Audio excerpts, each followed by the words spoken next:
Hey everybody, you know, hidden beneath the surface of the earth are secret places that are shrouded in mystery and history, from ancient cities buried over centuries to secret bunkers and forgotten tunnels.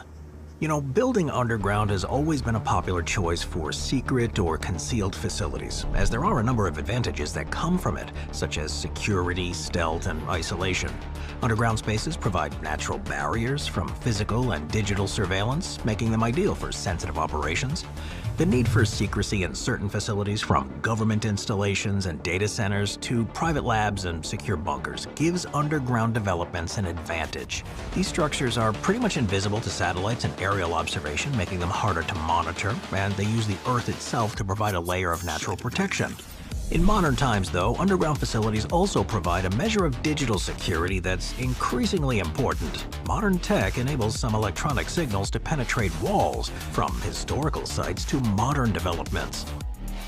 Now let's head over to Turkey to take a look at the Cappadocia underground cities. Now, these are some of the most surprising and impressive ancient sites in the world. Located in central Turkey, Cappadocia is most famous for its unusual landscape, including those fairy chimneys, which are tall, thin spires of volcanic rock. But beneath the surface, there is a vast network of rooms, tunnels, and passageways that were once thriving underground cities.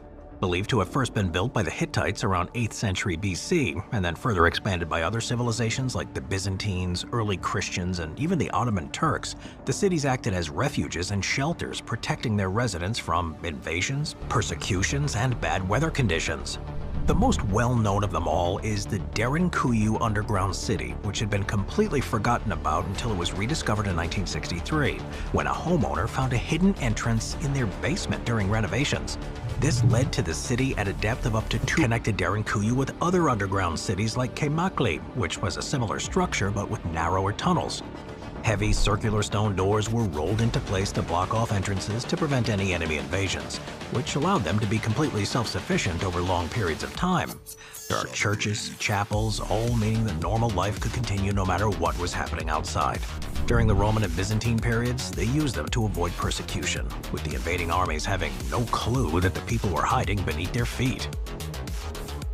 Let's head to Croatia now and take a look at the Zeljava Air Base, which is on the border between Croatia and Bosnia and Herzegovina. It is one of the largest and most secretive Cold War military installations in Europe. It was built by the former Yugoslavia between 1948 and 1968. This base was designed to be an indestructible fortress that was able to withstand nuclear attacks. The facility, also known as Object 505, was a hugely complex project, and it shows just how tense the atmosphere of the Cold War, including its own power plant, air conditioning system, water reservoir, and even a hospital. The hangars were designed with automated doors and decoy measures, allowing the MiG-21 fighter jets to be launched almost instantly. This network provided the ability to scramble aircraft without really exposing them to potential airstrikes, which was a critical element during the Cold War. The airbase, though, saw limited active use because it became more of a deterrent than an active combat installation. With the outbreak of the Yugoslav wars in the early 1990s, however, it became a battleground in a different way. And in 1992, Yugoslav forces destroyed the infrastructure to prevent it from being captured by Croatian and Bosnian forces. The detonations during this mission were so powerful that they left massive craters on the runway, and parts of the complex remain hazardous to this day, as there's still unexploded ordnance and mined areas across the site. Let's head over to New York in the United States and City Hall Station.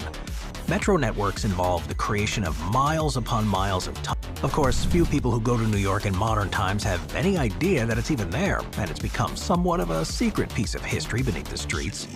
The station was designed by the architectural firm Hines & Lafarge, who took elements from the City Beautiful movement, which focused on artistic detail in urban design. They worked with the Spanish architect Rafael Gustavino to create the station's vaulted ceilings, and the rest was truly something special. These ceilings, covered in green and cream-colored tiles, give it a Gothic or Romanesque feel, while brass chandeliers and skylights illuminate the station, allowing natural light to filter down. It was, though, closed to the public in 1945, only 41 years after it opened.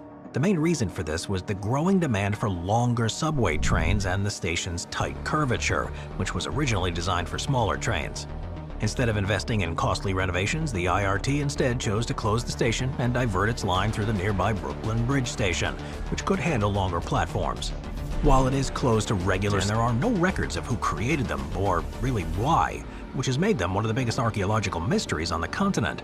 The tunnels are typically cramped with low ceilings and are just usually wide enough for a single person to crawl through.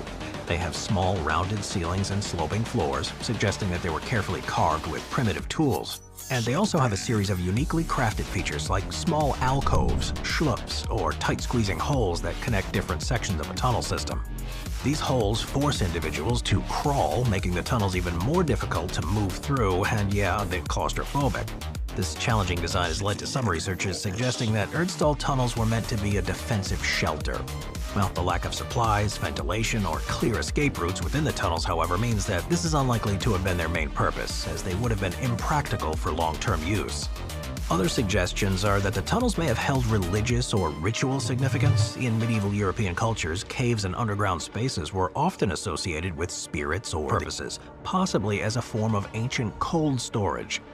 While they aren't well ventilated, their underground location could have provided a stable, cool environment, especially at a time before more efficient storage methods were available. The fact that there are so many ideas about what these tunnels were used for shows just how little we really understand them and the people who dug them. New Erdstall tunnels are found all the time, so we're not even sure how large the network is. It will only be by further study that the truth will hopefully one day be revealed. Moving up to Scotland, the Edinburgh Vaults. Edinburgh is a city that's steeped in history, and one of the more fascinating parts of it are the Edinburgh Vaults.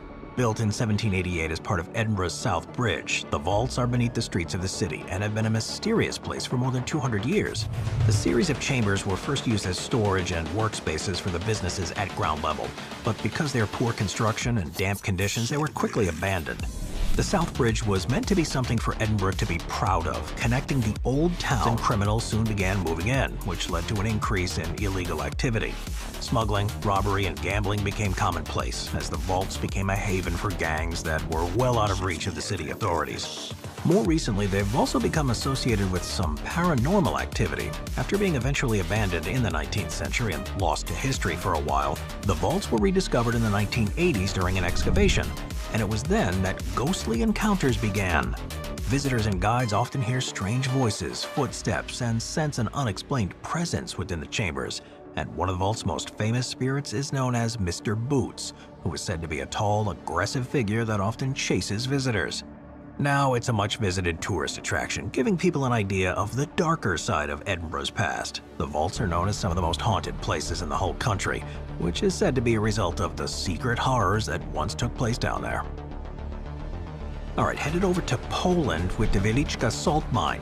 The Wieliczka salt mine, which is near a salt mine in Hungary, only to find it becoming stuck in the salt deposits at Wieliczka. The mine first began being used in the 13th century as a time when salt was as valuable as gold, and it quickly became one of Europe's leading salt producers. The salt mine was so important to Poland's economy that it was referred to as Poland's white gold. So the Wieliczka mine was treated with great care, and over time it became a source of national pride.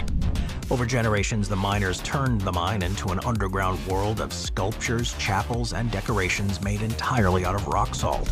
The most famous of these is the Chapel of St. Kinga, which is the cavernous space that was carved entirely by hand from salt rock.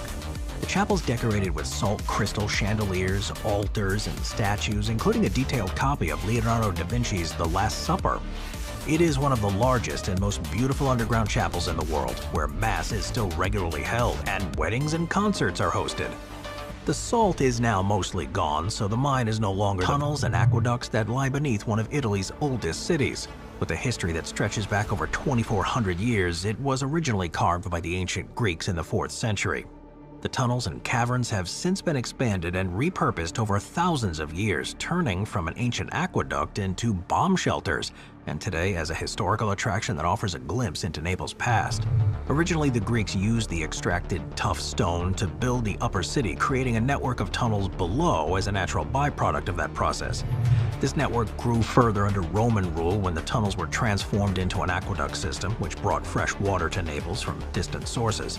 And as Naples expanded, so did that underground network. It became one of the most intricate and extensive water systems in Europe.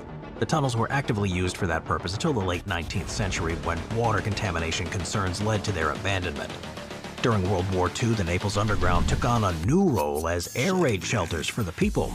The bombings during the war made the tunnels a vital refuge for civilians, and during this time, to accommodate the increasing number of evacuees,